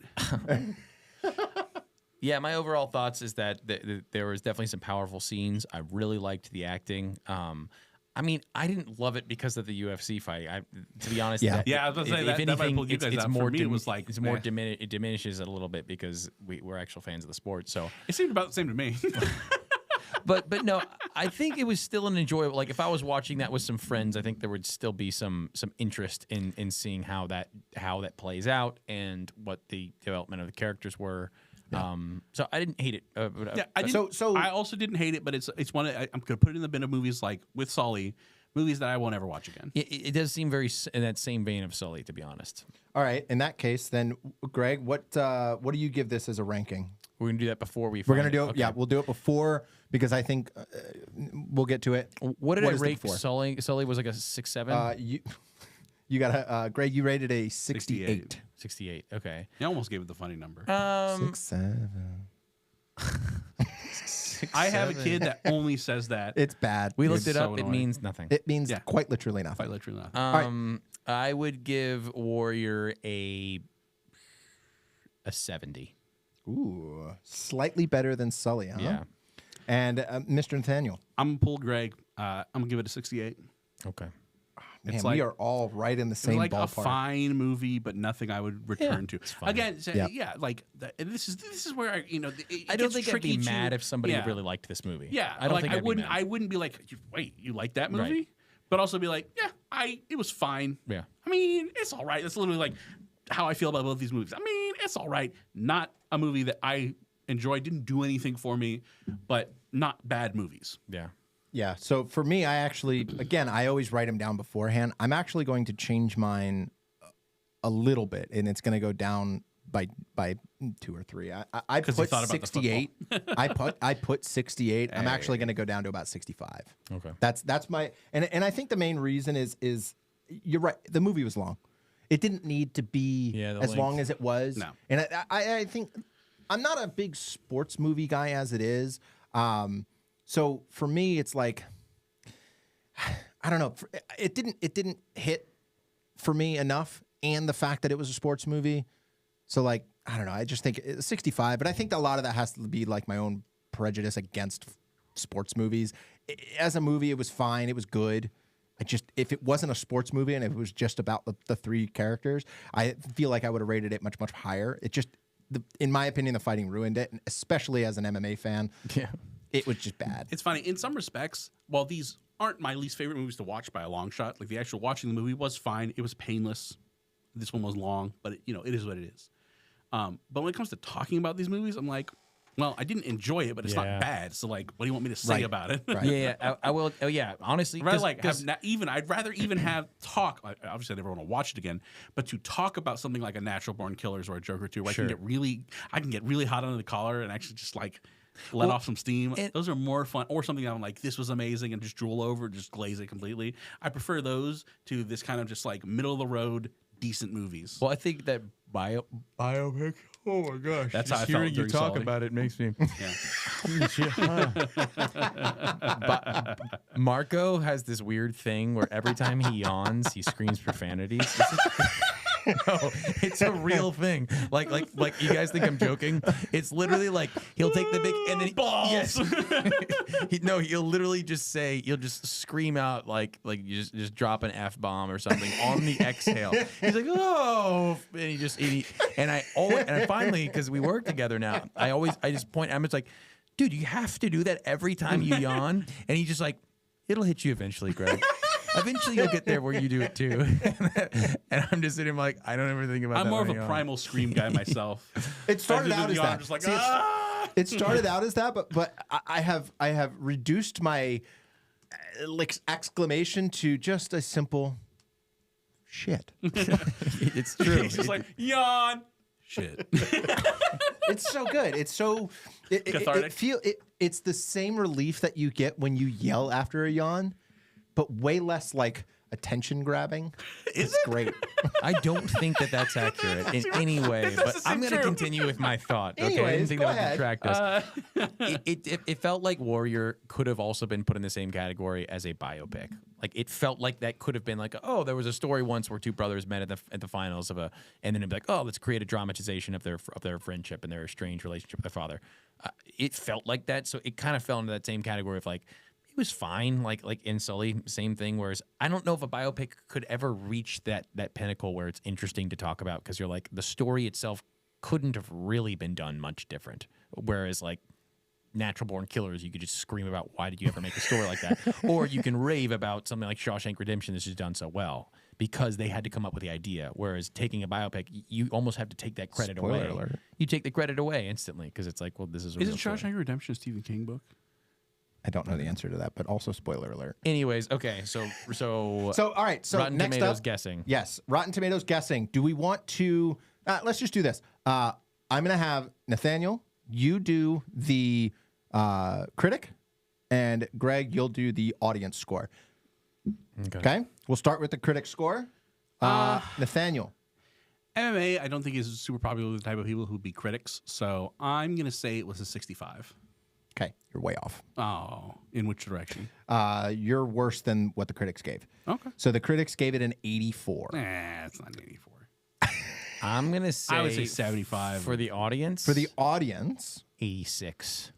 you're not as bad, but still lower than what the I knew it was gonna be high. yeah And then- 92, which in my opinion is it's pretty high. That's too high. Yeah, it's too Yeah, high. I can see 80 from the audience, but 92. It 92 is pretty like bad. an audience loving, like you just get a couple well-known actors and just let them act a little bit, and you're like, Yeah. oh, I mean, look at Four Brothers. That's true. Get some well-known actors. Oh, dude, Yeah. it's our guy. Yeah. All right. So, Here we go. which is this is great because I know how much of a UFC fan as you are.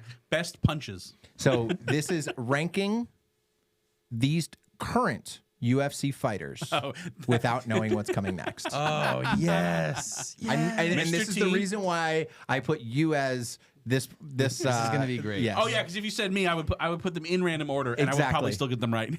It was hilarious. All right, so rank these 5 UFC current fighters I'm gonna rank them. without knowing what's coming next. And is this who's gonna beat each other? Or is this just like their Like on like achievement? essentially like on a GOAT list, but they have to be current. Sure. Okay. Okay. Yep. Number 1, Patty the Batty. Patty the Batty Pimblett. Patty Pimblett is going to be 3. Ooh, okay, all right.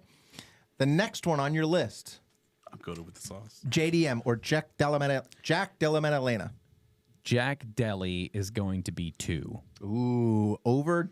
Wow. I mean, I guess it checks Yeah. out because he's current champ. He's a That checks champ. out. All right, next one on your list, Ilya Tapuria. Oh gosh. Well, he's going to be 1. Yeah. And then now we'll see whether the rest of the list holds. So you have 1, 2, and 3. Yeah. Great. And actually, I think we'll get to it. Just keep going. Volkanovski, Alexander Volkanovski. Current. 4. And you did a phenomenal job because the last one on your list is Kayla Harrison. 5. Okay. I was trying so hard for you to leave open a number so that Kayla Harrison would be like 2 or 3 or The something only like thing that. my I'd goat. is the only thing I'd switch is Volk for Patty, but I don't know. Patty's on the ascension, and Volk seems like he could lose his next fight. I don't totally know. agree. But Volk is currently a champ, so I think I would just switch him and Patty if I had to rank it, knowing what came next. Kayla Harrison, 0th. Okay. Let's be honest. Better than first place. She does look like Brock Lesnar. So that's She looks like Abby from The Last of Us 2. she kind of honestly the most looking like Abby person I've ever seen. Okay, so with that we conclude our show. Next show is going to be on September 17th. Is that accurate? 16th? 16th. 16th. no. You want to keep guessing? No, 23rd, sir. 23rd. That is 2 weeks from today. What? Can I September just 9 and add somebody 14. hit me with the horn, dude. Add Just 14 to we're gonna- 9. 14. I was thinking 7. Okay. Okay, so the 23rd, September is our next show. And keeping in line, movie birthdays, on the 23rd of September, we have The Shawshank Redemption. Hell yeah. Which is, I was correct, based on a Stephen King novella. Okay. And we also have Butch Cassidy and the Sundance Kid. I'm excited for it. And I'm really excited I'm for that. actually really excited for that one.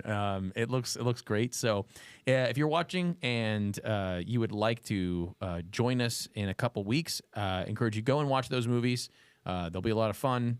We'll talk about them, so you can join in on the chat. We'd love to hear your thoughts. If you see a show out in advance and you see the date of it and you know a movie that came out on that date, shoot us a message. Line. Let us know what movie you want us to watch, and we'd love to watch that so we can kind of Hit interact. subscribe. I with you a think little we're bit more. 1 off of 100. Come we on, are, guys. As of this morning, we were 1 off 100. I'd have to look to We see. might have gotten another we one. may have gotten another one. We are 100 Look subscriber, into my eyes. and Look into my. you will look- get a personal sub- text viewer, from Greg Look Prinz into my eyes. saying thank you with a smiley face. Thank you. Do it. Let the hate flow through you. And your journey to the dark. We are at- Hit the subscribe button and your journey to the dark side will be complete. We are at 100 subscribers. Let's go!